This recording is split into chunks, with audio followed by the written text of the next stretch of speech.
Во имя Отца и Сына и Святого Духа. Христос воскресе!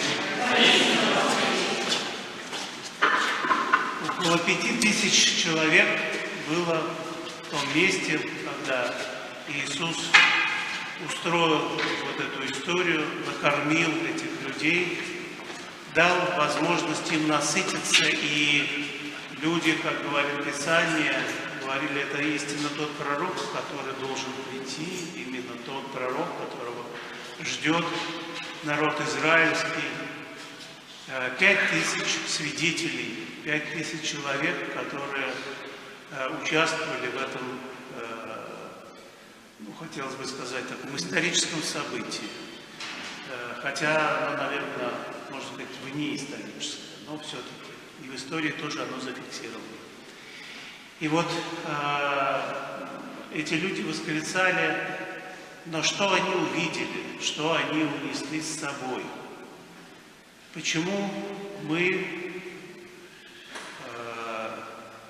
ища Бога, приходим к Нему с какими-то своими представлениями о Нем, а потом часто теряем веру? Ну, если не теряем, то она шатается, подводит нас, не дает нам сил. И вера ли это вообще?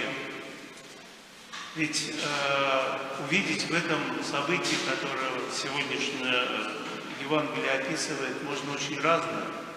Можно увидеть точно так же, как во всех делах, которые совершал Иисус. Ведь не случайно Он отказался от этих чудес, от этих поражающих воображение действий своих в самом начале своего пути. Он отказался от того, чтобы кормить людей, насытить их, и чтобы накормленные люди, восхищенные и, в общем, жаждущие этого, потому что всякий человек хочет насытиться в самых разных смыслах этого слова. Так вот, Иисус отказывается от того, чтобы это сделать вообще. Не вот так вот, как сейчас, разово, как в этой истории, а вообще, потому что, собственно говоря, насыщение человека ничего ему не приносит. И вот так вот мы, ища Бога, представляем, что Он должен, собственно говоря, сделать как Господь. Исцелить, сделать счастливым, решить проблемы, накормить, гармонизировать. Чего там еще только у нас в голове не представляется, что может сделать Господь. И вроде бы может, да, вроде бы может. Кто сказал, что Он не может? Потому что Бог же все может сделать. Но почему-то Он этого не делает.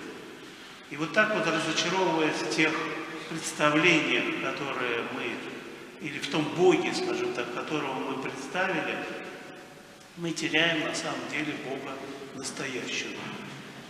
Того, который действительно может это сделать, когда это необходимо, может сказать смоковнице, и она засохнет, может накормить людей вот так, когда это действительно необходимо, как знак, как признак присутствия Бога в этом мире. И если мы в своей истории, духовной истории, немножко покопаемся, то мы найдем много таких знаков, которые дает Господь каждому из нас, показывая, что Он присутствует в нашей жизни. Он дает эти знаки присутствия и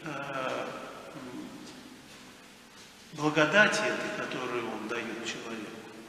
Благодати быть с Богом, благодати быть причастным к тому, что делает Господь. Как и сегодняшняя история, она может быть во многом даже не для тех людей, которые здесь присутствовали, а для учеников, которые участвуют непосредственно в этом процессе. Поэтому и диалог этот вначале с Филиппом и с другими апостолами происходит.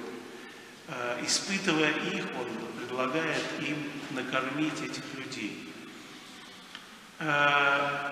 будем, братья и сестры, искать действительно того Бога, который открывается нам в Евангелии, евангельского Бога, настоящего Бога, благовествующего Царствие Божие, пришедшее в силе, благовествующего ту силу Царствия, которая входит в нашу жизнь и которая совсем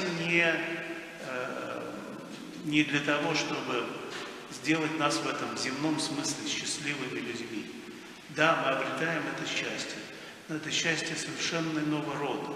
Счастье быть с Богом, быть причастными тому великому делу, которое Он совершает на этой земле, делу исцеления, делу спасения. Потому что, собственно, в этом только и есть дело Бога.